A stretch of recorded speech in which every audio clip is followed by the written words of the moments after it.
नमस्कार, आप देख रहे हैं R9 टीवी और मैं हूं ऋतुबिष्ट। जब हम सब गहरी नींद में सो रहे थे तब हमारी पुलिस के जवान अपनी जान की बाजी लगा रहे थे। कानपुर में हुई घटना ने पूरे प्रदेश को सन्न कर दिया है। पुलिस के 8 जवानों को अपनी शहादत देनी पड़ी है। इस घटना ने जितना दर्द दिया है उससे कहीं ज्यादा सवाल पैदा किए। इस घटना ने एक चुनौती भी दी और वो चुनौती पुलिस के लिए, सरकार के लिए और हम सब के लिए। इन्हीं सब सवालों पर करेंगे चर्चा को आगे बढ़ाएंगे हमारे editor in chief Amitabh Agnihotri ji. धन्यवाद। तो ग्राउंड जीरो कानपुर और राजधानी लखनऊ से भी हमारे सहयोगियों के साथ साथ कुछ गेस्ट भी जुड़ेंगे और इसी पूरी पर हम चर्चा करेंगे कि आखिरकार क्या चुनौती हमें मंजूर है। तो उन मेहमानों का तारुफ आपसे हम करवा देते हैं, लेकिन उससे पहले हम आपको ये बतला दें कि जिस तरह से इस वारदात को अंजाम दिया गया है वो कई तरह के सवाल यहां पर पैदा कर रहा है और इस पूरे प्रकरण में अगर देखा जाए तो कई ऐसे सवाल जो हैं वो कई तरह के शोर भी पैदा कर रहे हैं और ये लगातार पूछ रहे हैं कि आखिरकार चूक कैसे हो गई। तो कई सवाल R9 टीवी के, जहां पर पुलिस का प्लान जो यहां पर था वो लीक कैसे हुआ, क्या पुलिस के भीतर विकास दुबे के मुखबिर थे जिन्होंने वो जानकारी वहां तक पहुंचाई, और बदमाशों के पास आखिरकार AK-47 जैसे हथियार कैसे थे, कहां से आए, क्या पुलिस को विकास की तैयारियों का अंदाजा नहीं था। तो ये वो तमाम सवाल हैं जो उठ रहे हैं इस वारदात के बाद। और दबिश की खबर विकास के हाथ कैसे लगी और कैसे उसने इतने कम वक्त में इस पूरी प्लानिंग को तैयार कर लिया, और यही कि कैसे ये खबर आखिरकार लीक हुई और कैसे ये वारदात हुई जिसने पुलिस महकमे को सन्न कर दिया है और ये सवाल सोचने को और उसका जवाब तलाशने को मजबूर कर दिया है। चलिए सबसे पहले चर्चा करेंगे, लेकिन सवाल सबसे पहले अमिताभ अग्निहोत्री जी से। सर, ये मामला सामने आया और वारदात ये जैसे सामने आई उसके बाद क्या ये एक चुनौती है सभी के सामने यहाँ पर जिस तरह से वारदात हुई है और 8 पुलिसकर्मी जो शहीद हो गए? जी हाँ, बिल्कुल, और बड़ी चुनौती है। अपराधी ने शासन के इकबाल को चुनौती दी है, पुलिस फोर्स के इकबाल को चुनौती दी है। यह मसला केवल उन जवानों का नहीं जिन्होंने शहादत दी, यह मसला उन लोगों का भी नहीं जो उस ऑपरेशन में गए थे वहां। यह मसला उत्तर प्रदेश शासन के 3-3.5 लाख पुलिसकर्मियों के इकबाल पर है। इसका उत्तर भी उतना ही बड़ा होना चाहिए ताकि उसकी अनुगूंज वर्षों तक गाजीपुर से गाजियाबाद और बस्ती से बहराइच तक रहे। कोई अपराधी फिर इतना दुस्साहस नहीं कर पाए। ये दुस्साहस की सीमा लांघी है। कुछ वर्ष पहले इसी ढंग का एक बर्बर और नृशंस दुस्साहसिक कारनामा और कांड हुआ था जवाहर बाग में। तब भी मैंने यही कहा था कि हमारे इकबाल को चुनौती है, सत्ता की हनक को चुनौती है। ये छोटी बात नहीं। अपराधी को पकड़ने के लिए दबिश दी गई, अपराधी भाग गया या पकड़ गया, घायल हुआ, सामान्य घटनाएं हैं। कुछ पुलिसकर्मी घायल हो गए, सामान्य घटनाएं हैं। लेकिन इतनी बड़ी वारदात हो जाए कि 8 पुलिस के जवान और अधिकारी मार दिए जाएं, ये तमाम मसले ऐसे हैं जो कुछ बड़े सवाल पैदा कर रहे हैं। मैं इस मसले में को राजनीति में नहीं लाना चाहता, किसका फोटो किसके साथ, इसमें मेरी रुचि नहीं। मैं सिर्फ ये बात रेखांकित करना चाहता हूं कि जब इतने बड़े अपराधी के विरुद्ध कानपुर जिले की पुलिस ने एक सघन ऑपरेशन प्लान किया तो उस प्लान से जुड़ी जरूरी सूचनाएं इस अपराधी तक कैसे पहुंची। मैं अभी आक्षेप नहीं लगाना चाहता किसी पर, लेकिन जितने लोगों के पास ये जानकारी रही होगी वो सब इसमें जिम्मेदार, वो सब कटघरे में खड़े हैं। जिनके पास भी ये जानकारी रही होगी कि ऑपरेशन कैसे कैसे होना है, इसलिए क्लीन चिट किसी को नहीं। सवाल नंबर 2, इतने बड़े ऑपरेशन को लीड करने के लिए कप्तान कानपुर क्यों नहीं उपलब्ध थे? ये सीओ और दरोगा और इंस्पेक्टर भेज दिए। क्या कप्तान कानपुर इससे बड़ा काम कोई ऑपरेशन कर रहे थे? वो कहां थे? कैप्टन को फ्रंट पर लीड करना चाहिए, यह अक्षम्य बात है। क्या इस ऑपरेशन की जानकारी IG zone, DIG, IG, ADG Kanpur zone को थे? और अगर थी तो उन्होंने एसएसपी को यह एडवाइस क्यों नहीं किया कि तुमको वहां रहना चाहिए? सवाल नंबर 3। सवाल नंबर 4, मैं पुलिस में तो नहीं रहा, अपराध शास्त्र का विशेषज्ञ भी नहीं हूं, लेकिन ऐसे एनकाउंटर और काउंटर बहुत देखे मैंने।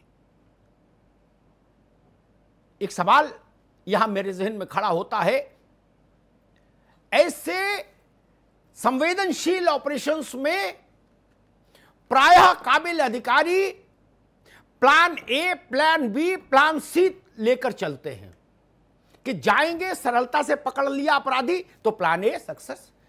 अगर अपराधी ने रिटेलिएट किया, गोली चलाई, तो क्या करेंगे? हम खुद को कैसे बचाएंगे और उसको कैसे मारेंगे? Plan number 2।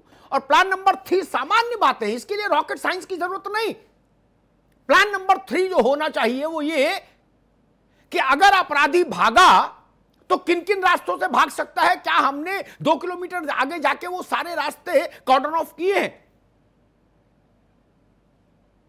कानपुर के इस ऑपरेशन में राई रत्ती कोई प्लान नहीं निकला। राई रत्ती, यह ऑपरेशनल फेल्योर है, बड़ा फेल्योर है। और सबसे संवेदनशील सवाल खड़ा करता हूं, इतने बड़े ऑपरेशन में जब गए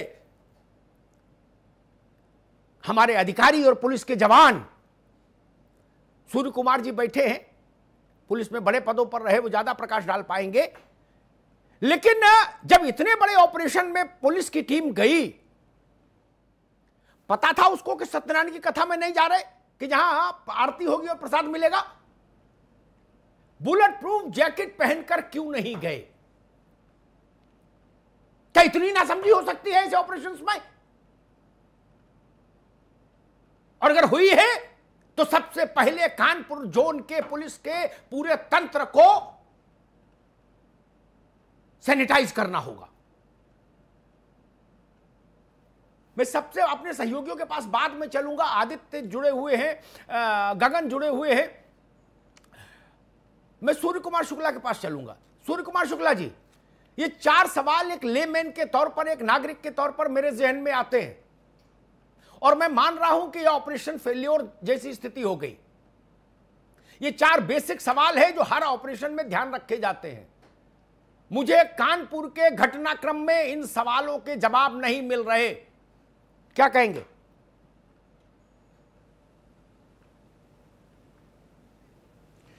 अमिताभ जी, आपको भी और टीवी के तमाम दर्शकों को ये जानना जरूरी है और बिल्कुल ये शंका वाजिब है कि क्या पुलिस पूरी तैयारी के साथ अपनी कार्रवाई के लिए नहीं गई थी, और इसके बारे में अपने अनुभव से भी, और इस मामले में जब आपका समाचार मिला कि मुझे आना है, तो मैंने प्रदेश के पुलिस महानिदेशक कार्यालय और पुलिस के कानपुर के अधिकारियों से भी बातचीत की कि ऐसा क्यों हो गया कि हमारे 8 बहादुर जवान क्यों शहीद हो गए।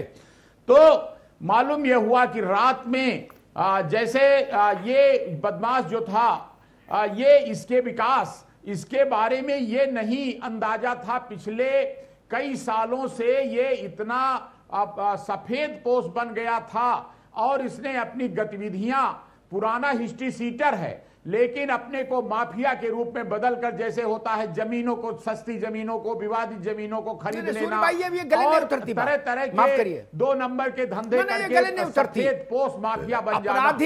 जन्म से मृत्यु तक अपराधी है। समझ पाई कि इसकी ये हिम्मत हो जाएगी कि शुक्ला जी पुलिस पर गोली चलाने लगेगा। जिन अधिकारियों ने ऐसा माना, मुझे उनकी समझ पर गहरा संदेह पैदा हो गया। वो अधिकारी फील्ड में रहने के लायक नहीं, उनको पुलिस महानिदेशक कार्यालय में प्रशिक्षण के काम में और होमगार्ड के काम में लगा देना चाहिए तत्काल। वो फील्ड में रहने लायक नहीं। जो इतने नासमझ अधिकारी हैं जी कि जी हमको लगा कि कस्बा सुधर गया होगा। क्या बात हुई?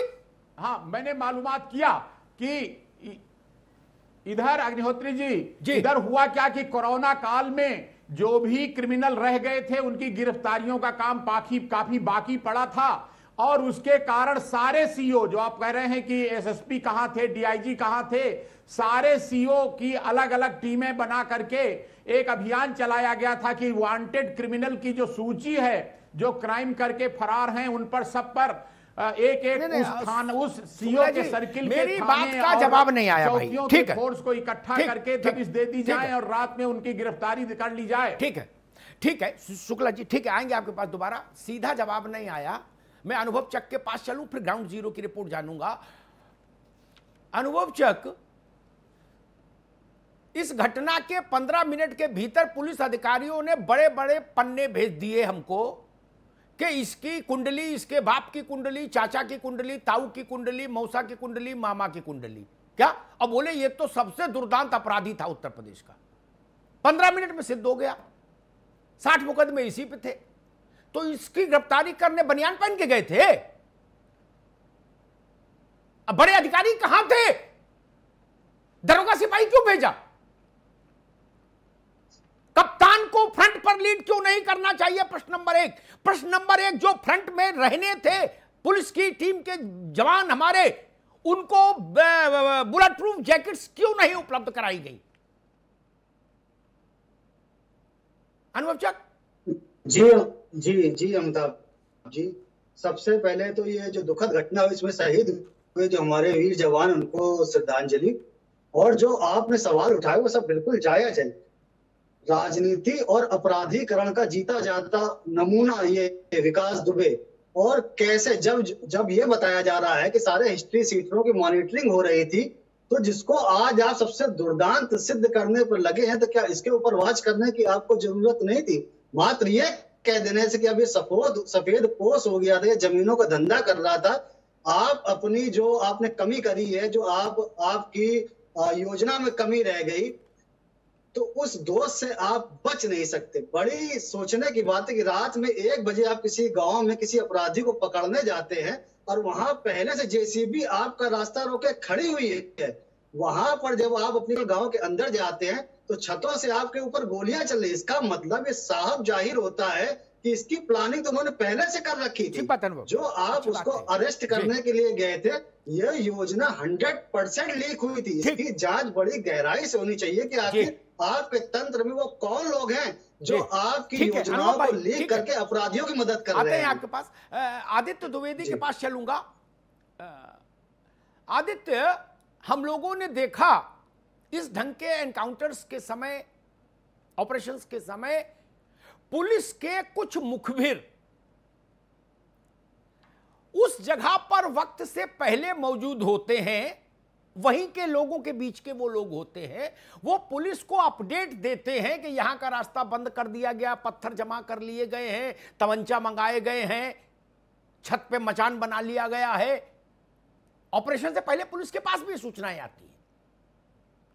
कानपुर कांड में मुझे लग रहा है वन साइडेड चलता रहा। पुलिस ने कहा कि हम 11-12 बजे आएंगे और उसकी मुनादी हो गई गांव में, लग रहा 50 लोग इकट्ठे हो गए असला लेके, और जेसीबी लगा के रास्ता रोक दिया, ये कर दिया, वो कर दिया, सारी बातें हो गई।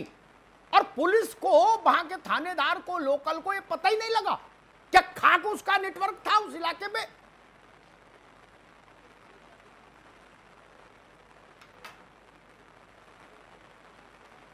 जी सर, ये जो यहाँ पर पुलिस तंत्र हम कहें या पुलिस का मुखबिर तंत्र कहें, वो पूरी तरह से फेल हुआ है।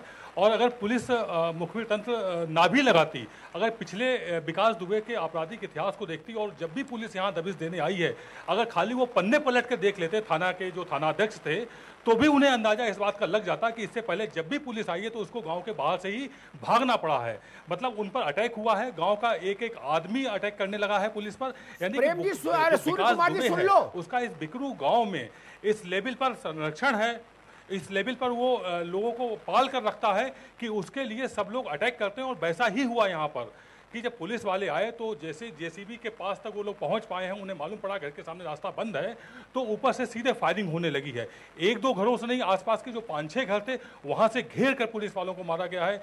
जो डिप्टी एसपी थे वो जब एक घर में छुपकर शरण लेने की कोशिश करते हैं तो उनको सटा करके गोली मारी जाती है। अंदाजा लगा सकते हैं आप कि किस अंदाज में यहाँ पर पुलिस वालों को घेर कर मारा गया है। जी बहुत दुखद है। गगन, ये जो सवाल उस गांव से बिकरू से उठ रहे हैं, इनकी तपिश लखनऊ में जो जहां से पुलिस उत्तर प्रदेश की संचालित हो रही है, सिग्नेचर बिल्डिंग, वहां तक पहुंच रही है कि नहीं?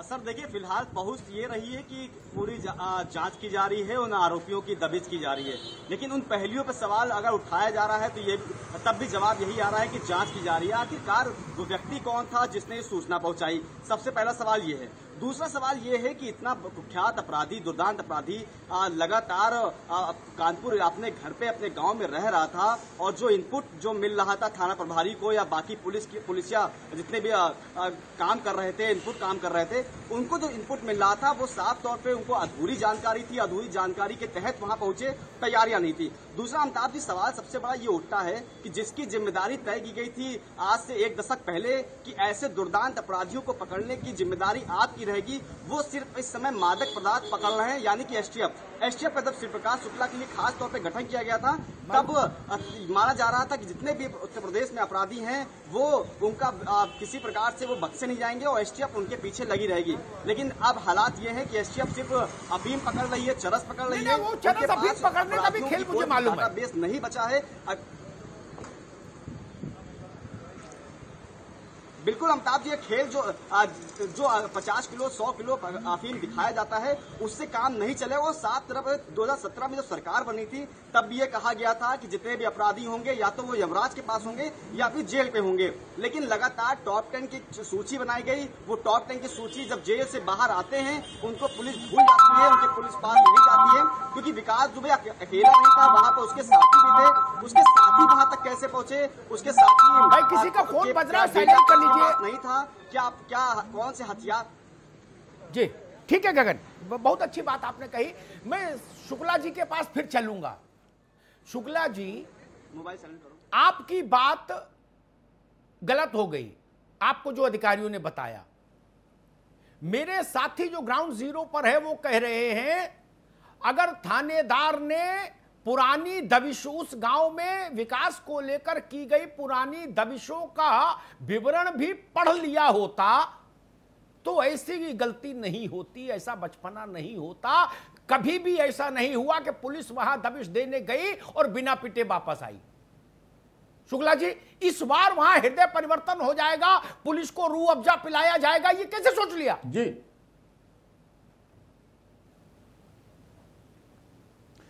अग्निहोत्री जी, हो जाता है कभी कभी। ना ऐसे नहीं हो सकता। गौरवशाली बहादुरी की परंपराएं कोई नई नहीं है। नहीं ये ऐसे नहीं हो सकता। ना ये नहीं चलेगा। ये जवाब तो कतई ठीक नहीं हो जाता है कभी कभी। अभी मेरी एक कानपुर के आईजी साहब के साथ बैठक थी। अभी मैं कानपुर के एक पूर्व आईजी साहब के पास बैठा था। उन्होंने कहा कि मैंने तो इस बदमाश का नाम भी नहीं सुना था क्योंकि ये निष्क्रिय हो गया था, पुराना हिस्ट्री सीटर था। अभी परसों एक 307 का केस इसके ऊपर लिखाया गया था। और ये सही है, बिल्कुल आपने सही पकड़ा कि पुलिस में ट्रांसफर इतनी जल्दी हो जाते हैं कि नए अधिकारी आते हैं, उनको 50-50 क्रिमिनल की सूची दे दी जाती है कि जाओ अपने सर्किल का फोर्स लेकर दबिश दो, और वो अधिकारी नहीं जानते। आप बताइए, आपने भी कभी इस माफिया का नाम पहले सुना था क्या? सुना था, ये हमने सुना था। जहां तक बात है तो बुलेट प्रूफ, मैंने इसका भी नाम सुना था, इसके संरक्षणदाताओं का नाम भी सुना है। पहनना इतना कम्बरसम होता है कि अच्छा जी, तो अगर अच्छी बात है आपने सुना है, लेकिन पुलिस के अधिकारी जो सक्रिय अपराधी रहते हैं उनके बारे में तो पूरी सूचना रखते हैं, लेकिन जो पुराने हिस्ट्री सीटर साइलेंट हो जाते हैं, एकाएक ऐसी घटना कर देते हैं, उनके बारे में पूरी नजर नहीं रख पाती है। बिल्कुल आपकी सही खबर है। शुक्ला जी, एक मिनट पहनना इतना शुक्ला जी, होता है कि सामान्य जीवन में एक मिनट रोज पुलिस के कर्मी एक तो न तो पहन पाते हैं। एक मिनट, पुलिस के प्रशिक्षित प्रोफेशनल जवानों को ऐसी गलती करने की छूट नहीं हो सकती। ये लेमेन करे तो समझ आता है कि मुझसे गलती होगी। आ रहे अनुभव चक आपके पास। एक चीज, एक दूसरी बात बता दूं, शायद तब आप सर्विस में होंगे। गाजियाबाद जिले में एक इलाका है बड़ा प्रसिद्ध, मैं नाम नहीं लूंगा, नहीं तो उससे आदमी आइडेंटिफाई हो जाता है काय को। हाई कोर्ट ने कहा कि वहां जो सज्जन रहते हैं इनको गिरफ्तार करो, जेल भेजो।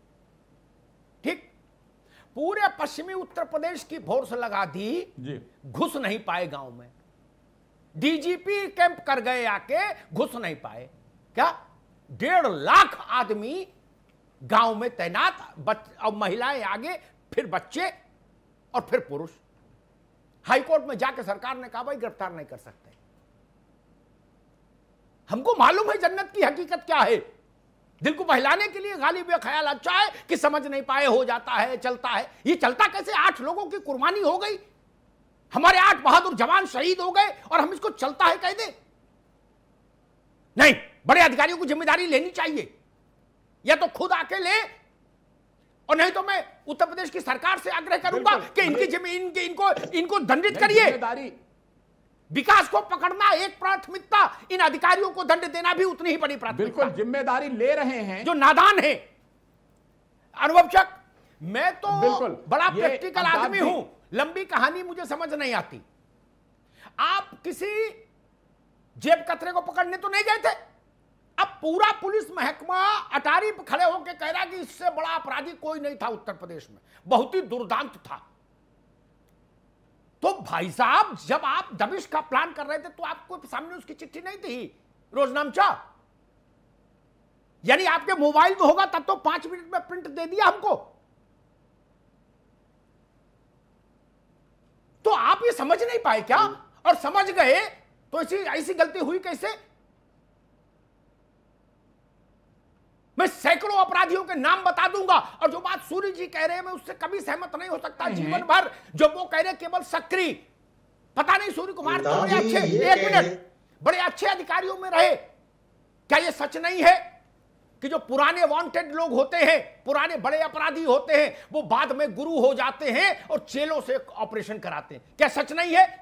मैं नाम लेके बताऊं, आपको डर लगेगा नाम लेने में, हो सकता सुनने में भी डर जाए, लेकिन मैं ले दूंगा। बिल्कुल सही है, मैं बड़ा विचित्र जीव हूं। नहीं कोई 5 जिलों में शुक्ला जी, 5 जिलों में उनकी मर्जी के बगैर कोई अपराध नहीं होता आज भी। नाम लूं? ये अलग बात है कि आप लोग नौकरी में होते हो तो उनकी फाइलें खोलते ही नहीं हमारे डर के। नहीं बिल्कुल, उस गली से नहीं गुजरते हो जिधर उनका हाथा होता नहीं, है। खोलती भी है पुलिस ने। अरे हमको ना बताओ महाराज, ये केस में इसकी 10वीं-20वीं बार गिरफ्तारी हुई है, और ये इस बात पर जाइए कि आज तक इसको सजा क्यों नहीं हुई। ऐसे बदमाश को तो जेल में ही रहना चाहिए था, कभी इसको बाहर नहीं आना चाहिए था। एक चीज और है, ये कल्पना करिए कि पुलिस ने सारी बात केस लिखा, आप कह रहे केस लिखने में पुलिस डरती है। शुक्ला जी अभी इस पूरे मामले को जुडिशियल रिफॉर्म पर शिफ्ट करना चाहते हैं, वो आज मैं नहीं होने दूंगा। आज पुलिस के ऑपरेशनल फेलियर पर बात कर लूं, फिर कल इसमें जुडिशियल रिफॉर्म पर जाएंगे। आज नहीं शिफ्ट नहीं करना चाहता हूं। मैं ये कहना चाहता हूं कि पुलिस अगर डरती होती तो ये 60 केस लिखे न जाते, इन पर कार्यवाही न होती, इन पर भाई रुकिए, अरे पंडित जी रुकिए। गगन, एक बात समझ नहीं आई, रुक गया। 2-2, 3-3 अपराध करने वालों पर गैंगस्टर लगा देते हैं कलेक्टर। 4 बार जेब कतरी में पकड़ा गया, गैंगस्टर लगाओ साहब। क्या जमीन कब्जा में 3 बार नाम आ गया, गैंगस्टर लगाओ भेजो। ठीक, इस पर 60 मुकदमे थे, राष्ट्रीय सुरक्षा कानून में निरुद्ध क्यों नहीं हुआ? जमानत भी नहीं होती?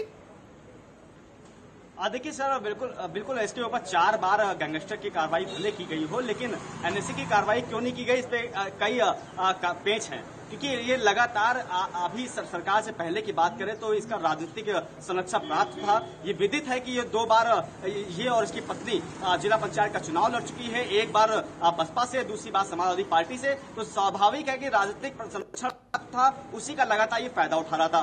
दूसरा कि जब ये आखिरी बार जब जेल गया था तब ये वापस इसलिए आया क्योंकि जो इसके गवाह थे वो मुकर गए, उनको धमकाने का भी इसके ऊपर आरोप था। यानी कि इसका वर्चस्व इतना मजबूत था कि जो गवाही देने के लिए जब कोर्ट में जाते थे तो वहां पे भी मुकर जाते थे। तो राजनीतिक सुरक्षा प्राप्त होने की वजह से इसके ऊपर कोई बड़ी कार्रवाई नहीं हो पा रही थी। अब जब योगी सरकार बनी, दबाव था पुलिस के ऊपर कि जितने भी टॉप 10 अपराधी हैं उनको पकड़ा जाए। अमिताभ जी, आपने तस्वीर देखी होंगी इन सभी 8 शहीदों की, सिर्फ डिप्टी एसपी की छोड़ दिया जाए तो बाकी जितने भी पुलिसकर्मी शहीद हुए हैं सबके सीने पे गोली पड़ी है और एक भी किसी भी जवान के चेस्ट पे कोई भी बुलेट प्रूफ जैकेट नहीं थी। यानी कि पूरी भी तैयारी से नहीं गए थे। और जैसे आदित्य ने बताया कि पहले की अगर दबिश की अगर ये पन्ने पलट लेते तो शायद ये पूरी तैयारी से जा रहे होते। दूसरी बात, जब वहां पर जेसीबी से रास्ता रोका गया तब ये लोग वहां कैसे गए, वहां पैदल क्यों गए और क्या पहले से जानकारी इनको नहीं थी कि यहाँ पर अगर जेसीबी रोकी गई है तो अंदर नहीं जाना चाहिए, पूरी फोर्स और बुला ली जाती। और दूसरी बात, जब जिस तरह से डीजीपी ने स्वयं कहा कि ये दुर्दांत अपराधी था, तो दुर्दांत अपराधी को पकड़ने के लिए ऐसे जाया जाता है तो शायद ही उत्तर प्रदेश की पुलिस यही बड़ा सवाल, क्योंकि जब सूर्य प्रकाश शुक्ला खुद ठीक बात है, ठीक है, में प्रभारी रह चुके हैं और मैंने इसका श्री प्रकाश शुक्ला का एनकाउंटर देखा कल्याण सिंह जी के समय में। एनकाउंटर ऐसे होता है, पकड़ा ऐसे जाता है। गांव के अंदर जाते हैं तो छतों से आपके ऊपर गोलियां चल रही, इसका मतलब ये साहब जाहिर होता है कि इसकी प्लानिंग तो उन्होंने पहले से कर रखी थी। जो आप उसको अरेस्ट करने के लिए गए थे, यह योजना 100% लीक हुई थी। इसकी जांच बड़ी गहराई से होनी चाहिए कि आखिर आपके तंत्र में वो कौन लोग हैं जो आपकी योजनाओं को लीक करके अपराधियों की मदद कर रहे हैं। आपके पास आदित्य द्विवेदी के पास चलूंगा। आदित्य, हम लोगों ने देखा इस ढंग के एनकाउंटर्स के समय, ऑपरेशंस के समय, पुलिस के कुछ मुखबिर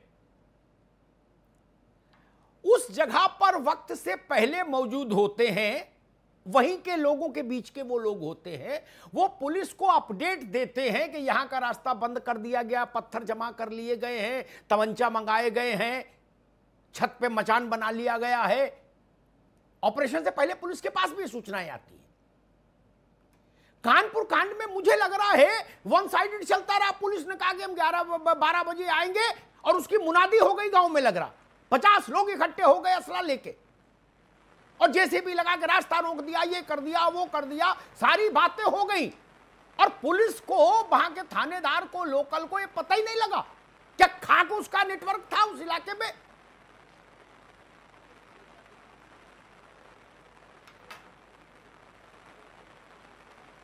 जी सर, ये जो यहाँ पर पुलिस तंत्र हम कहें या पुलिस का मुखबिर तंत्र कहें वो पूरी तरह से फेल हुआ है।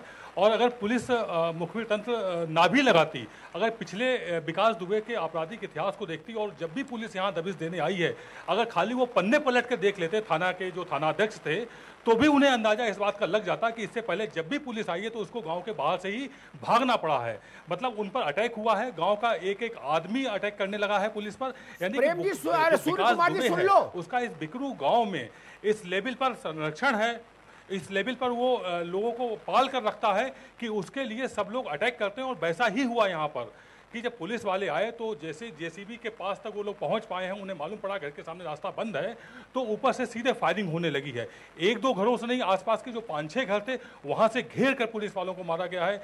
जो डिप्टी एसपी थे वो जब एक घर में छुपकर शरण लेने की कोशिश करते हैं तो उनको सटा करके गोली मारी जाती है। अंदाजा लगा सकते हैं आप कि किस अंदाज में यहाँ पर पुलिस वालों को घेर कर मारा गया है। जी, बहुत दुखद है। गगन, ये जो सवाल उस गांव से, बिकरू से उठ रहे हैं, इनकी तपिश लखनऊ में जो जहां से पुलिस उत्तर प्रदेश की संचालित हो रही है, सिग्नेचर बिल्डिंग, वहां तक पहुंच रही है कि नहीं?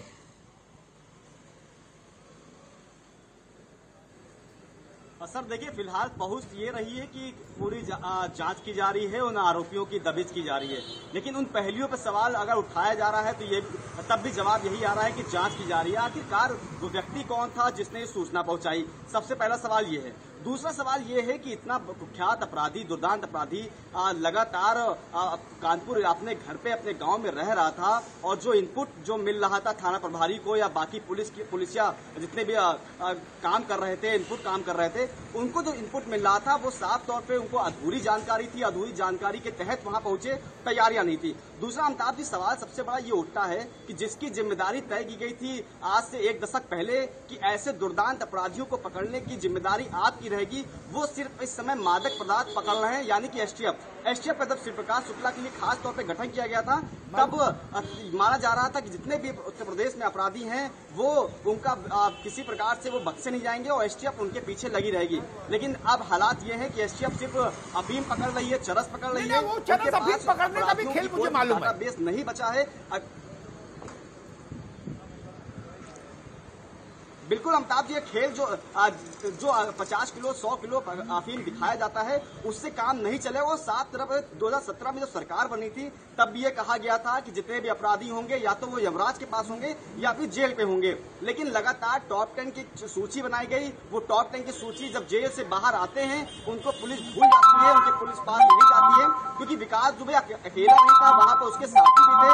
उसके साथी वहां तक कैसे पहुंचे, उसके साथी भाई किसी का फोन बज रहा है, साइलेंट कर लीजिए। नहीं था क्या कौन से हथियार। जी ठीक है गगन, बहुत अच्छी बात आपने कही। मैं शुक्ला जी के पास फिर चलूंगा।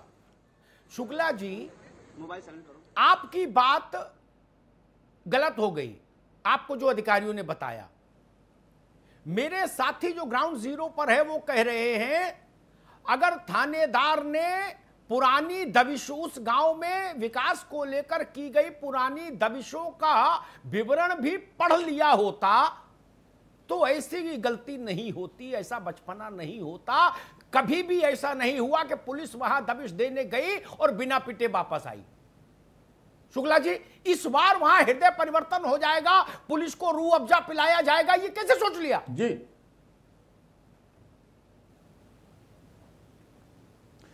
अग्निहोत्री जी, हो जाता है कभी कभी। ना ऐसे नहीं हो सकता। गौरवशाली बहादुरी की परंपराएं कोई नई नहीं है। नहीं, ये ऐसे नहीं हो सकता। ना ये नहीं चलेगा। ये जवाब तो कतई ठीक नहीं, हो जाता है कभी कभी। अभी मेरी एक कानपुर के आईजी साहब के साथ बैठक थी। अभी मैं कानपुर के एक पूर्व आईजी साहब के पास बैठा था।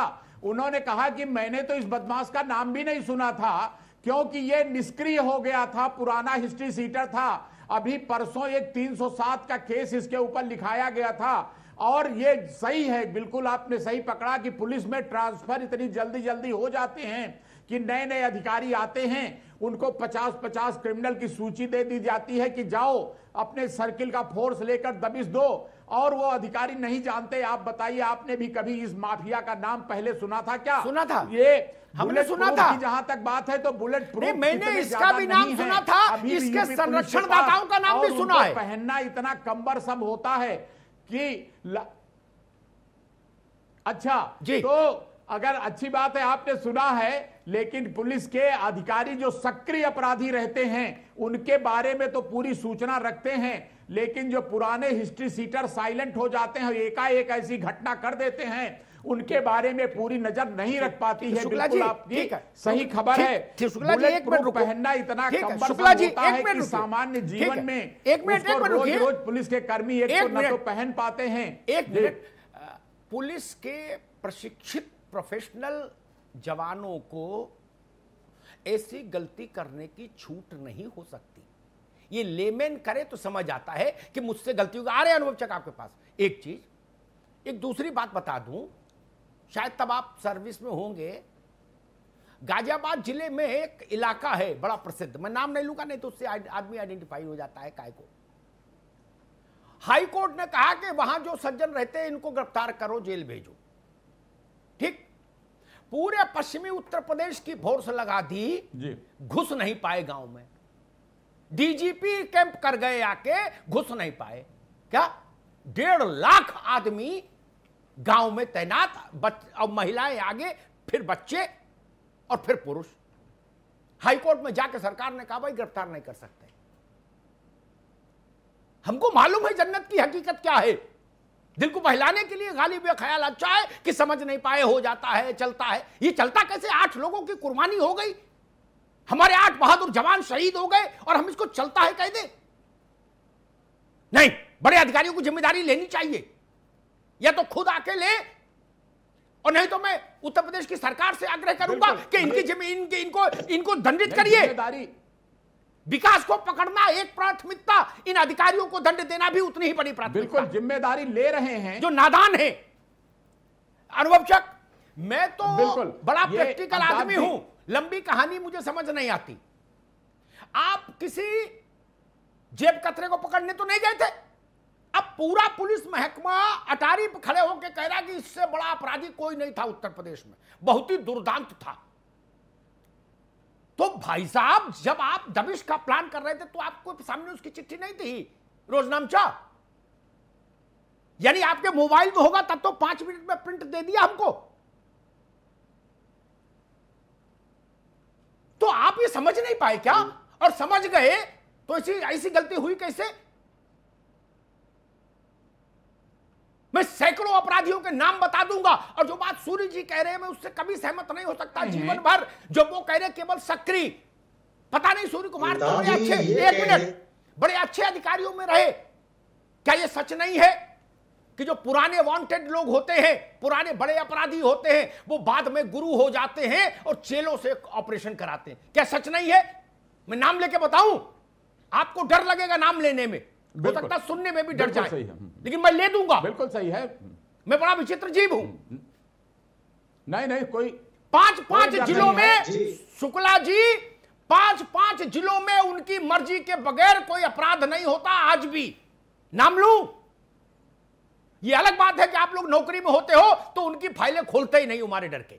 नहीं बिल्कुल, उस गली से नहीं गुजरते हो जिधर उनका हाथा होता है। खोलती भी है पुलिस ने। अरे हमको ना बताओ महाराज, ये केस में इसकी 10वीं-20वीं बार गिरफ्तारी हुई है, और ये इस बात पर जाइए कि आज तक इसको सजा क्यों नहीं हुई। ऐसे बदमाश को तो जेल में ही रहना चाहिए था, कभी इसको बाहर नहीं आना चाहिए था। एक चीज और है, ये कल्पना करिए कि पुलिस ने केस लिखने में पुलिस डरती है। शुक्ला जी अभी इस पूरे मामले को जुडिशियल रिफॉर्म पर शिफ्ट करना चाहते हैं, वो आज मैं नहीं होने दूंगा। आज पुलिस के ऑपरेशनल फेलियर पर बात कर लूं, फिर कल इसमें जुडिशियल रिफॉर्म पर जाएंगे। आज नहीं शिफ्ट नहीं करना चाहता हूं। मैं ये कहना चाहता हूं कि पुलिस अगर डरती होती तो ये 60 केस लिखे न जाते, इन पर कार्रवाई न होती, इन पर भाई रुकिए, अरे पंडित जी रुकिए। गगन, एक बात समझ नहीं आई, रुक गया। 2-2, 3-3 अपराध करने वालों पर गैंगस्टर लगा देते हैं कलेक्टर। 4 बार जेब कतरी में पकड़ा गया, गैंगस्टर लगाओ साहब। क्या जमीन कब्जा में 3 बार नाम आ गया, गैंगस्टर लगाओ भेजो। ठीक, इस पर 60 मुकदमे थे, राष्ट्रीय सुरक्षा कानून में निरुद्ध क्यों नहीं हुआ? जमानत भी नहीं होती? देखिए सर, बिल्कुल इसके ऊपर 4 बार गैंगस्टर की कार्रवाई भले की गई हो, लेकिन एनएससी की कार्रवाई क्यों नहीं की गई, इस पे कई पेच हैं। क्योंकि ये लगातार अभी सरकार से पहले की बात करें तो इसका राजनीतिक संरक्षण प्राप्त था। ये विदित है कि ये 2 बार ये और इसकी पत्नी जिला पंचायत का चुनाव लड़ चुकी है, एक बार बसपा से, दूसरी बार समाजवादी पार्टी से। तो स्वाभाविक है कि राजनीतिक संरक्षण प्राप्त था, उसी का लगातार ये फायदा उठा रहा था। दूसरा कि जब ये आखिरी बार जब जेल गया था तब ये वापस इसलिए आया क्योंकि जो इसके गवाह थे वो मुकर गए, उनको धमकाने का भी इसके ऊपर आरोप था। यानी कि इसका वर्चस्व इतना मजबूत था कि जो गवाही देने के लिए जब कोर्ट में जाते थे तो वहां पे भी मुकर जाते थे। तो राजनीतिक संरक्षण प्राप्त होने की वजह से इसके ऊपर कोई बड़ी कार्रवाई नहीं हो पा रही थी। अब जब योगी सरकार बनी, दबाव था पुलिस के ऊपर कि जितने भी टॉप 10 अपराधी हैं उनको पकड़ा जाए।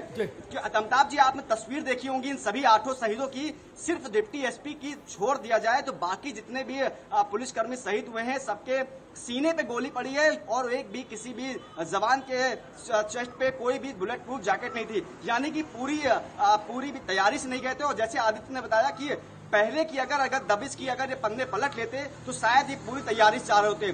दूसरी बात, जब वहां पर जेसीबी से रास्ता रोका गया तब ये लोग वहां कैसे गए, वहां पैदल क्यों गए, और क्या पहले से जानकारी इनको नहीं थी कि यहां पर अगर जेसीबी रोकी गई है तो अंदर नहीं जाना चाहिए। पूरी फोर्स और बुला ली जाती। और दूसरी बात, जब जिस तरह से डीजीपी ने स्वयं कहा कि ये दुर्दांत अपराधी था, तो दुर्दांत अपराधी को पकड़ने के लिए ऐसे जाया जाता है, तो शायद ही उत्तर प्रदेश की पुलिस यही बड़ा सवाल, क्योंकि जब सूर्यप्रकाश शुक्ला खुद तो ठीक बात है, डकैती ठीक सेल है में प्रभारी रह चुके हैं और मैंने इसका शिव प्रकाश शुक्ला का एनकाउंटर देखा कल्याण सिंह जी के समय में। एनकाउंटर ऐसे होता है, पकड़ा ऐसे जाता है। दो बातें हैं, मैं ब्रेक पे जाऊं उससे पहले दो बातें कह जाऊंगा, फिर अनुभव चक के पास आऊंगा। दो बातों में दोनों बातें सच नहीं हो सकती। शुक्ला जी आप जानो, या तो ये दुर्दांत है ऐसा मत बोलिए, और अगर ये दुर्दांत था तो मान लीजिए कि ऑपरेशनल फेल्योर हुआ। दुर्दांत अपराधियों को पकड़ने का ये न तरीका है न सलीका है। वो कौन अधिकारी हैं जिन्होंने हमारे 8 नौजवान पुलिस के अधिकारी और सिपाहियों का जीवन मृत्यु के मुख में प्रवेश करने का रास्ता खोल दिया। जिस ऑपरेशन में पुलिसकर्मी गए थे वो कहीं ना कहीं फेल्योर साबित हुआ, और बदमाश जिन्होंने 8 पुलिसकर्मियों को शहीद कर दिया, जिनको मारा गया है।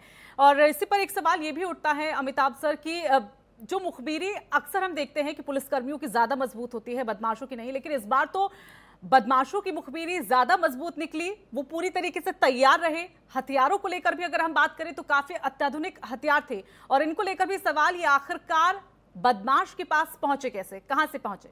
जी बिल्कुल ठीक बात है। शुक्ला जी कह रहे थे कि अभी ये जो है बदमाश विकास, अब ये थोड़ा वो हो गया था निष्क्रिय, और अब केवल पूजा पाठ में लग गया था। तो AK-47 भजन में इस्तेमाल करता था, सुबह आरती में AK-47 से आरती करता था क्या, सत्यनारायण कथा करता था? ऐसे तर्क मत दीजिए। अनुभव चक, जवाहर बाग का कांड जब हुआ तब भी मैंने पुलिस के आला अधिकारियों से कहा कि ये कैसे हो गया, तो शुक्ला जी जैसा ही उत्तर आया कि अग्निहोत्री जी क्या करें, कुछ समझने में चूक हो गई, हमको अंदाज नहीं था कि इतना बवाली होगा अंदर। ये अनुभव चक से चूक हो जाए, अमिताभ अग्निहोत्री से हो जाए, गगन मिश्रा से हो जाए, आदित्य द्विवेदी से हो जाए, समझ आता है। हम लोग पब्लिक के लोग हैं। अरे आपको तो सिखाया पढ़ाया लिखाया ट्रेनिंग ही इस बात की दी जाती है कि आपसे गलत आकलन नहीं हो। आपका गलत आकलन हमारे 8 जवानों को शहीद करा देता है। अनुभव चक जी, अमिताभ जी मात्र ये कह देना कि ऐसा हो जाता है या हो गया, ये तो अपने जिम्मेदारी से भागना हुआ। अगर विकास दुबे की दबिश देने से पहले विकास दुबे की कार्यशैली देख लेते कि किस तरीके से उसने सिद्धेश्वर पांडे को मारा, किस तरीके से थाने के अंदर भरी पंचायत उसने राज्य मंत्री का दर्जा प्राप्त संतोष शुक्ला की हत्या करी, किस तरीके से दिनेश दुबे की हत्या करी, और किस तरीके से उसने अपने अपोजिट का जो लल्लन था उसको जेल में रहने के दौरान पूरे गांव में राइफलों जैसे पिक्चरों में देखा जाता है उस तरीके से हमला करवा के गोलियां बरसाते हुए उठवाया। और अमिताभ जी, हमें नहीं पता कि इस बात की आपको जानकारी है कि नहीं, क्योंकि मैं कानपुर में रहता हूँ। मैंने देखा है कि अधिकारी जो उस समय के थे वो विकास दुबे के पास जेल में उससे हाथ जोड़कर कहने गए थे कि लल्लन को छोड़ दो, उस पर हमला करा के वो गांव पे नहीं रह पाए थे, उसको लल्लन को गांव से, ये उसका वो था, ये उसका खौफ था। तो कैसे आपने समझ लिया कि आप 30, 40, 50 लोगों के साथ उसके गांव में जाकर बगैर किसी प्लानिंग के उसको पकड़ लेंगे, इतना हल्के में ले जाना और ये कह देना कि विकास दुबे अब शांत हो गए तो गलत फहमी है। बल्कि इसको इस तरीके से कहना कि बड़े बड़े माफिया, बड़े बड़े अपराधी उसके शरण में रह के काम कर रहे थे, उसके गुर्गों के रूप में काम कर रहे थे, ये विकास दुबे की असलियत है। जितनी बात वही मैंने कहा, क्योंकि थोड़ा बहुत प्रैक्टिकल अनुभव हम लोगों को भी है। शादी नहीं की लेकिन बारातें तो बहुत की है ना, तो उतना तो है। जी जी आदित्य, एक सवाल उठता है,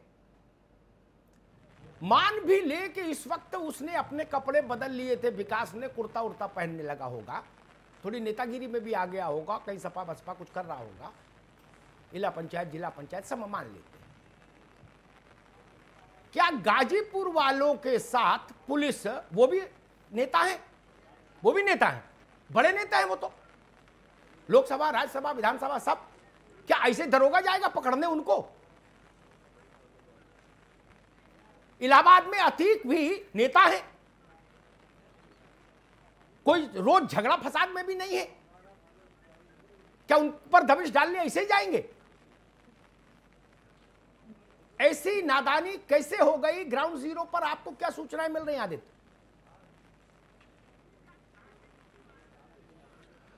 सर देखिए, जो यहाँ पर बात सामने आई है वो ये है कि पुलिस इसमें पूरी तरह से पूरी तैयारी से नहीं थी। और जो बात ये शुक्ला जी कर रहे हैं कि वो सक्रिय नहीं था, शायद शुक्ला जी की जानकारी दुरुस्त नहीं है। वो पूरी तरह से सक्रिय था और उसके जो अनुवाचक ने अभी बताया सिलसिलेवार उसके जो घटनाक्रम, उसके बाद उसके स्वभाव का पता चलता है कि किस कृत्य का अपराधी था और कितना खौफनाक था। तो यहाँ पर जो पुलिस से चूक हो गई है तो कहीं ना कहीं उसकी तैयारियों में चूक हुई है। और अगर पुलिस ने उसके पिछले इतिहास को समझ लिया होता कायदे से तो उसको अंदाजा होना चाहिए था इस बात का कि गांव के अंदर घुसने का मतलब है कि विकास से सीधा मोर्चा होना, ना कि वो आसानी से कोई पकड़ में आ जाएगा। विकास इससे पहले लखनऊ में जब पकड़ा गया था तो धोखे से पकड़ा गया था, लेकिन बिकरू गाँव में उसको धोखे से या चैलेंज करके पकड़ना संभव नहीं था। ये बात पुलिस को बहुत अच्छे से समझनी चाहिए थी। कहीं ना कहीं चूक हुई है सर उससे। जी गगन, वही सवाल आपसे।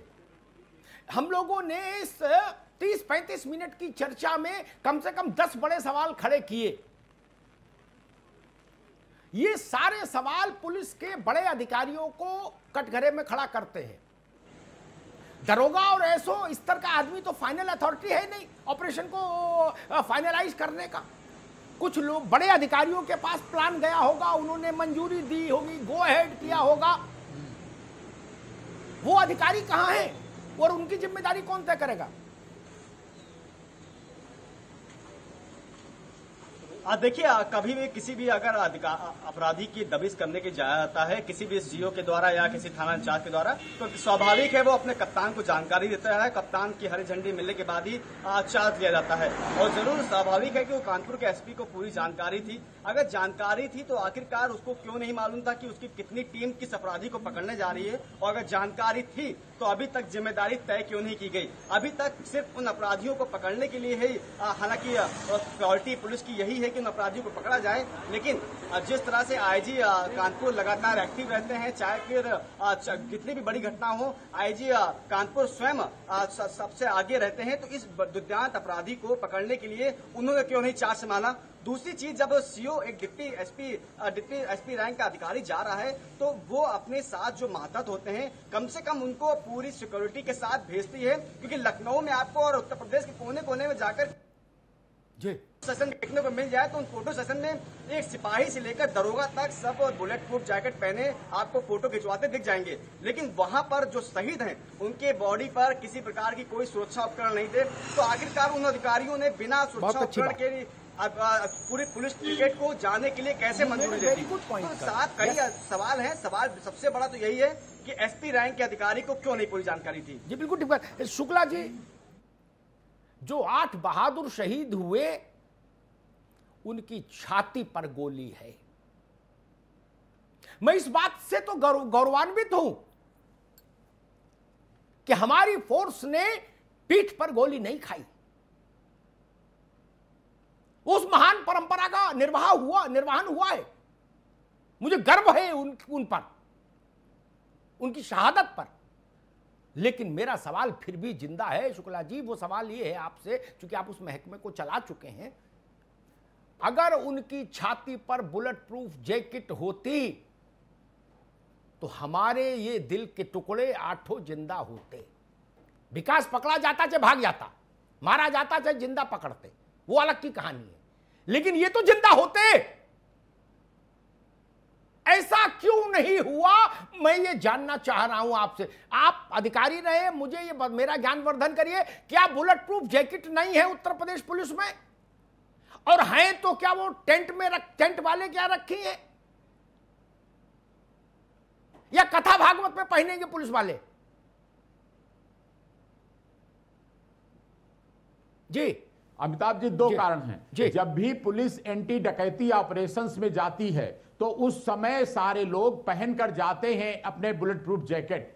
लेकिन गफलत यह हो जाती है कि अति आत्मविश्वास में जब रोज वो वही ड्यूटी करते हैं जिसे हम लोग समझ रहे हैं कि कोई अजूबा है, जो लोग पुलिस का अंग हैं वो इस बात को जानते हैं कि सीईओ का ही लेवल होता है जो अपने अपने सर्किल में फोर्स इकट्ठा करके दबिशें कराता है।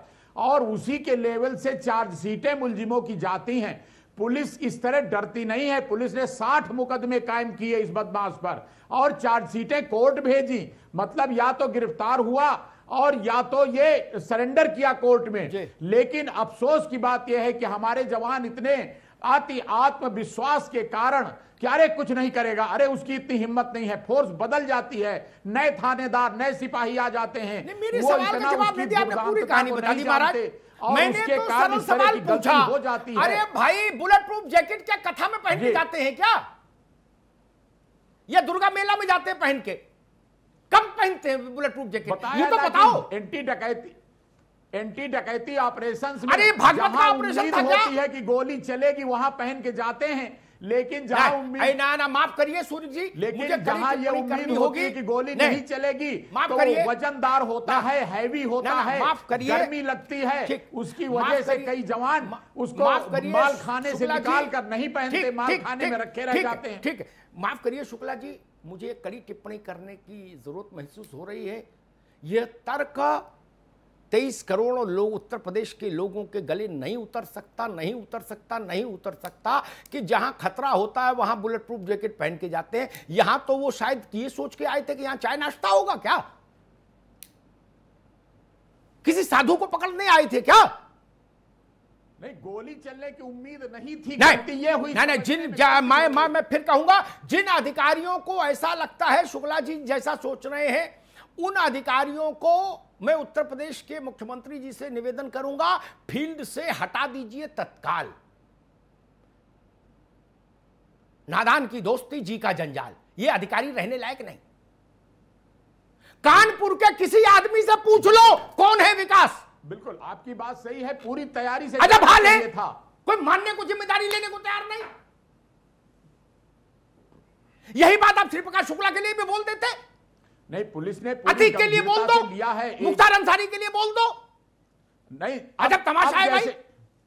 अब अभी तक मुख्तार अंसारी और अतीक के मुकाबले में विकास का कहीं नाम नहीं था। अब जरूर ये घटना के बाद उसका नाम आ गया है और आप देखिएगा कि पुलिस उसका माकूल जवाब बहुत जल्दी देगी ऐसे बदमाश का। शुक्ला जी रोकूंगा। हरेंद्र चौधरी हमारे साथ हैं, स्थानीय संपादक। हरेंद्र भाई एक बात मुझे समझाओ, शुक्ला जी कह रहे हैं यानी उत्तर प्रदेश पुलिस में ऐसे भी अधिकारी अभी भी होंगे जिनकी मानसिकता ये होगी कि हम छोटा था, कुछ था नहीं, इसलिए ऐसे चले गए टहलते पान वान खा के, है ना। जिस आदमी ने थाने में घुस के थानेदार के 2 कंटाप मारे और राज्य मंत्री को गोली मार के मार डाला, जिसने कोर्ट के बाहर से आदमी उठवा के मार डाला, जिसने अपने खिलाफ सारे गवाह मरवा दिए हों, जिसके गांव में कभी पुलिस घुस नहीं पाई कानपुर की, उसको आज छोटा बताया जा रहा है कि यूं ही चले गए थे कि कान पकड़ के ले आएंगे। ये क्या मसला क्या है भाई हरेंद्र?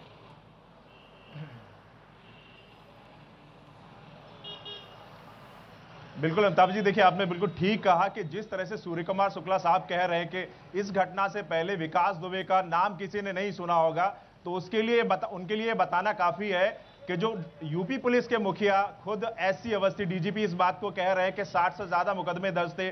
और जिस तरह से आपने कुछ देर पहले जिक्र किया कि विकास दुबे थाने के अंदर, सिवली थाने के अंदर घुसता है, दर्जा प्राप्त राज्य मंत्री की हत्या कर देता है, तो अपने आप में बताने के लिए काफी है किस नेचर का वो अपराधी था, क्या हार्डकोर क्रिमिनल था। और यही वजह है कि जो फेलवर है उसको, अपनी नाकामी को इस तरह से छुपाने की कोशिश की जा रही है। बिल्कुल देखिए जिस तरह से घटना सामने आई उसके बाद, जैसे हमारे दोनों सहयोगी गगन और आदित्य द्विवेदी ग्राउंड जीरो से बता रहे थे कि इंटेलिजेंस का फेलवर है, थाने स्तर पर जो मुखबिरी का तंत्र होता है उसकी नाकामी है। यही वजह है कि पुख्ता सूचना इस बात को लेकर नहीं थी कि कितने लोग उस विकास दुबे के वहां पे उस गैंग के सदस्य वहां मौजूद है, और जो गांव के लोग हैं किस कदर उसका सहयोग कर सकते हैं कि वो पुलिस कर्मियों पर हथियार से हमला करने से भी नहीं चूकेंगे। तो बड़ा फेलवर माना जाएगा। मुख्यमंत्री की तरफ से डीजीपी को भेजा गया है। रिपोर्ट मिलने के बाद न सिर्फ मुख्यमंत्री, जो 8 पुलिसकर्मी हैं उनकी शहादत से दुखी हैं, बल्कि खासे नाराज भी हो। यही वजह है कि डीजीपी मौके पे भेजे गए और डीजीपी रिपोर्ट के बाद ये जो इंटेलिजेंस का फेलवर है, मुखबिरी तंत्र पूरी तरह से नाकाम हुआ है, उसको लेकर एक बड़ी कार्रवाई यहाँ पे उत्तर प्रदेश सरकार की तरफ से हो सकती है। और ये आने जैसे ही रिपोर्ट मिलती है उसके बाद ये तय हो जाएगा। जी होना भी चाहिए। अनुभव चक, कुछ अधिकारियों की नादानियां, नासमझियां या साजिशें भी कह लो, कोई बुरी बात नहीं, हमारे लाडले जवानों की जान की बलि ले लेती हैं। हम ये कब समझेंगे? कई घरों के चिराग बुझ गए इसी नादानी में। जब एक बात स्टेब्लिश हो गई, जब उत्तर प्रदेश शासन की पुलिस उस गांव में घुसी, उस पर लाठी चली, डंडा चला, गोली चली, पत्थर चला, इस बार ये कैसे मान के चले कि जैसे गांव में घुसेंगे वैसे उसको ग्लूकोज का बिस्कुट और चाय आ जाएगी? तो बोले नहीं नहीं, लाठी बाठी ले लो, चलो देखते हैं वहीं। ये इस बात को कोई गले कैसे उतार ले? अनुभव चंद जी, अमिताभ जी, बिल्कुल वाजिब प्रश्न है। और जो बार बार ये कह दिया जा रहा है कि विकास दुबे अब शांत हो गया था या छोटा अपराधी था, तो अमिताभ जी आप भी फील्ड में सक्रिय रहते हैं, क्या किसी छोटे अपराधी को पकड़ने के लिए 50 लोगों की टीम जाती है क्या? नहीं, मैंने तो आज तक नहीं देखा कि 307 के अरे एक सब इंस्पेक्टर बैठा जाता मोटरसाइकिल पर बस। हाँ। तो इसका मतलब जानकारी तो थी, लेकिन लापरवाही हुई है जिसको ये पुलिस प्रशासन मानने को तैयार नहीं। और जो हमारे पूर्व के पुलिस अधिकारी हैं शुक्ला जी, वो जबरदस्ती इसको डिफेंड करने में लगे हुए हैं। विकास दुबे के गांव में आज तक पुलिस जाके उसको अरेस्ट नहीं कर पाई है, ये सबको पता था। और उसका क्या रुतबा था, ये कानपुर ही नहीं, उसके आसपास के जो जनपद है वहां रहने वाला प्रत्येक व्यक्ति जो फील्ड में थोड़ा भी संपर्क रखता है सबको पता था। गंभीर चूक है, जिम्मेदारी लेनी चाहिए। जब जिम्मेदारी लेंगे तभी आगे इस तरह की घटना की पुनरावृत्ति होने से कभी हम रोक पाएंगे। और इसको नजीर के रूप में लेना चाहिए कि जो इसने प्रशासन का मनोबल तोड़ने का काम किया है, तो ऐसा नजीर बनाए इसके साथ, ऐसी मिसाल पेश करें, इसके साथ ऐसा सलूक करा जाए कि आगे कभी किसी अपराधी का मनोबल इतना ना बढ़े। और साथ के साथ पुलिस भी भविष्य में कभी ऐसी चूक ना करे जिससे हमारे 8 जवानों की जो शहादत हुई है वो भविष्य में कभी ऐसा ना हो। शुक्ला जी आ रहे हैं आपके पास, आपसे लास्ट कमेंट लेंगे। एक फर्रुखाबाद में 30 साल पुरानी घटना बता दूं पंडित जी, एक माफिया हुआ बड़ा, साल भर में ही माफिया हो गया, बड़ा टेरर था। पुलिस के भी जो दरोगा इंस्पेक्टर रैंक के जो काम करने वाले थे वो भी उसके पाँव छूते थे, भैया प्रणाम भैया प्रणाम। तो किसी दरोगा से कह देता जाओ दौड़ के सिगरेट ले आओ, तो सिगरेट ले आता था, जला देता भैया को, वो जलवा था। एक कप्तान आए वहां, इंद्र सिंह मेहरा, उनको बताया गया कि भाई ऐसा मामला है, पॉलिटिकली कनेक्टेड है, फलाना है ठिकाना है। उन्होंने 4 अपने बेहतरीन अधिकारियों को बुलाया, बोले मुझे 48 घंटे में ये आदमी चाहिए, जिंदा या मुर्दा। ये नहीं सुनूंगा कि सर हम पहुंचे वो निकल गया, हम मान लेंगे आपने सूचना लीक की और आपको टांग देंगे, जान लीजिए।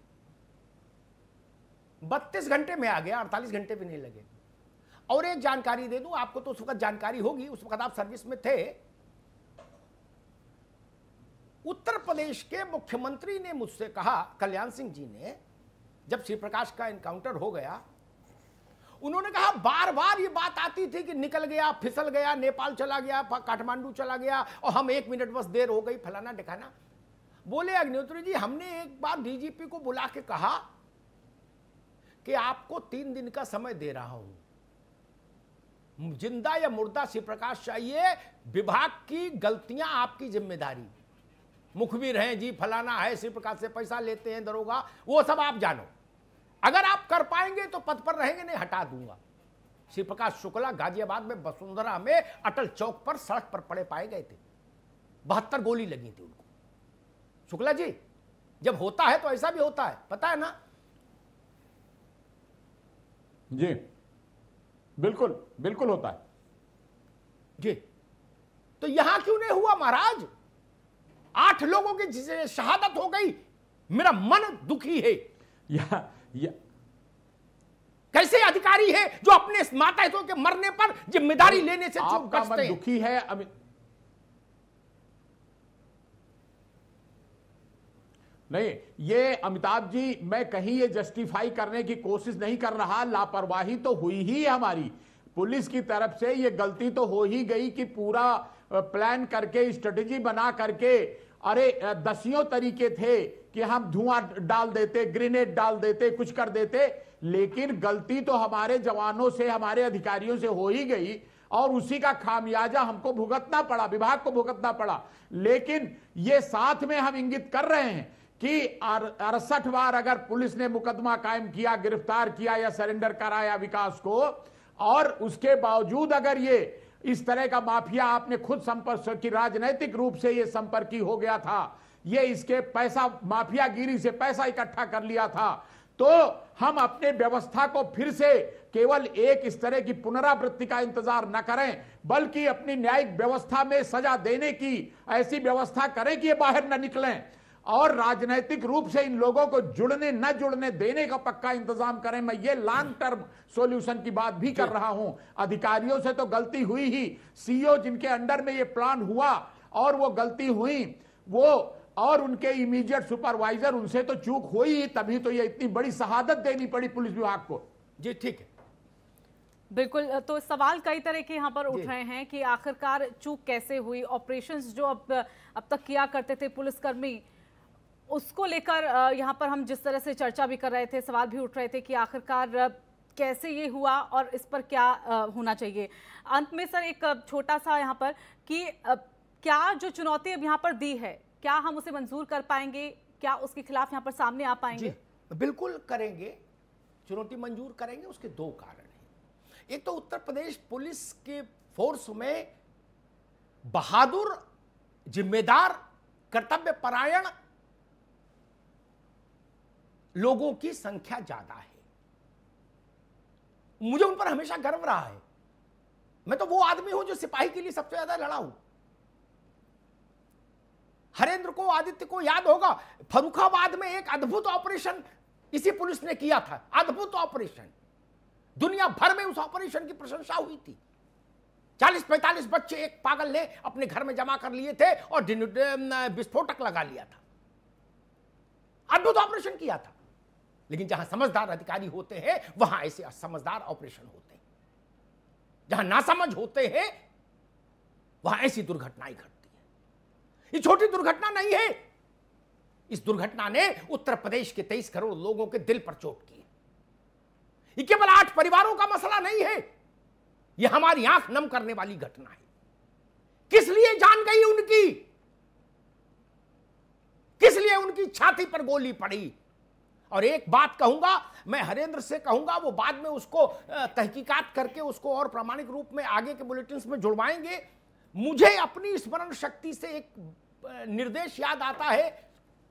मुख्यमंत्री उत्तर प्रदेश का कुछ समय पहले उन्होंने कहा था अधिकारियों की मीटिंग लेते समय कि जब भी दबिश पर जाएगी पुलिस टीम,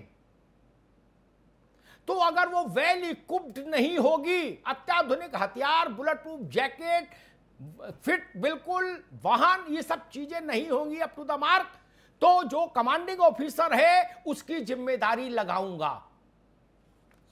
ये मुझे स्मरण आ रहा है। मुख्यमंत्री के इस निर्देश का खुला उल्लंघन हुआ है कानपुर में। खुला उल्लंघन। इन नादान अधिकारियों ने उत्तर प्रदेश का चेहरा खराब किया। इन नादान अधिकारियों ने उत्तर प्रदेश के मुख्यमंत्री की जो अपराध के खिलाफ मुहिम है उस पर बट्टा लगाने की कोशिश की। और सबसे बड़ी बात, आपकी नादानी ने 8 घरों में चिराग बुझा दिया।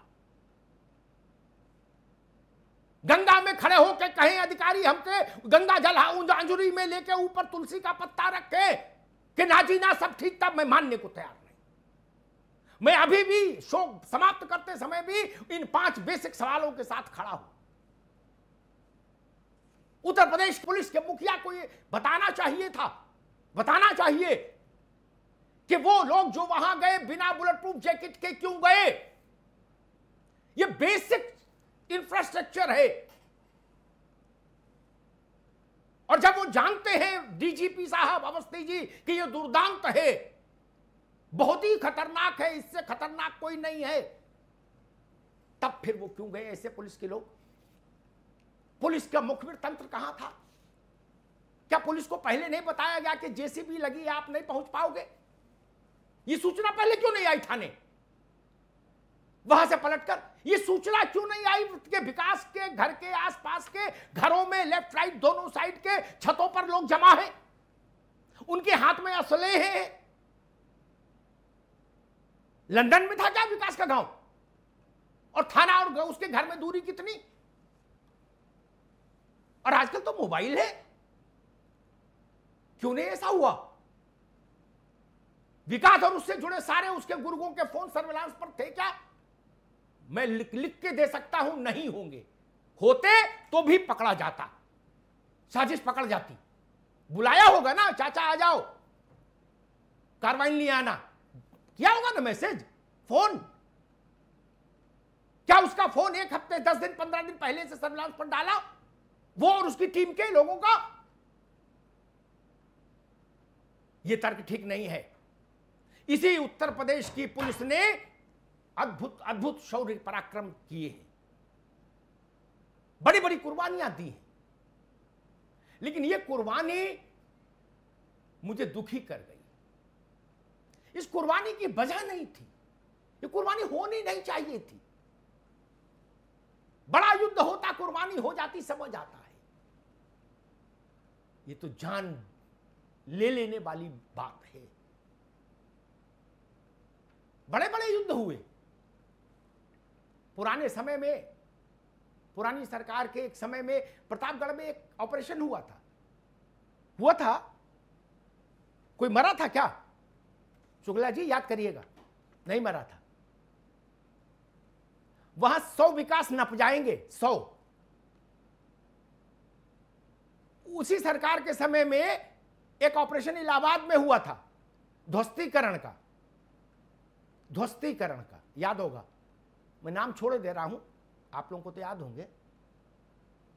किसी ने पत्थर चलाने की हिम्मत की थी क्या? इसी उत्तर प्रदेश की पुलिस ने ऐसे ऐसे ऑपरेशन प्लान किए हैं और सक्सेसफुली एग्जीक्यूट किए हैं। लेकिन कानपुर के माथे पर यह कलंक लगना था, सो लग गया। यह नादानी है। जो भी पुलिस के अफसरान कानपुर रेंज में तैनात हैं, उन्होंने उत्तर प्रदेश के मुख्यमंत्री की प्रतिष्ठा को कम करने का काम किया है। अपराधियों पर लगाम कसने की उनकी जो कोशिश है, जो प्रतिबद्धता है, उस पर संकट के बादल लाने का काम किया है। यह भी क्षम्य नहीं हो सकता। ऐसी परिस्थिति पैदा कर दी, देश भर में सवाल उठ रहा है। दोनों बातें एक साथ कहना अगर चाहते हैं तो यह नादानी फिर और खतरनाक है। एक तरफ कहते हो वो बहुत बड़ा दुर्दांत था, दूसरी तरफ कहते हो कि वो चुप था, बदल गया था, अंगुलीमाल से विश्वामित्र हो गया था। दो बातें एक साथ नहीं चलेंगी। या तो अंगुलीमाल था या विश्वामित्र था। अब विश्वामित्र था तो ये हो कैसे गया? और ये सवाल तो मैंने पूछा ही नहीं, क्योंकि ये सवाल पूछने का मुझे पता है, सच्चाई है, कोई अर्थ भी नहीं। AK-47 कैसे आई? उत्तर प्रदेश में शुक्ला जी भी जानते हैं, अनुभव चक भी जानते हैं, हमारे दोनों साथी जानते हैं और हम भी जानते हैं। हजारों ऐसे कलाकार हैं जिनके पास प्रतिबंधित असलहे हैं, हजारों। धन्यवाद। चलिए, बहुत बहुत धन्यवाद अमिताभ सर आपका भी, और आप सभी मेहमानों का बहुत बहुत धन्यवाद, हमारे सहयोगियों का भी बहुत बहुत धन्यवाद। तो सवाल कई छूट जाते हैं इस कार्यक्रम के साथ ही, और इस कार्यक्रम में फिलहाल इतना ही। नमस्कार।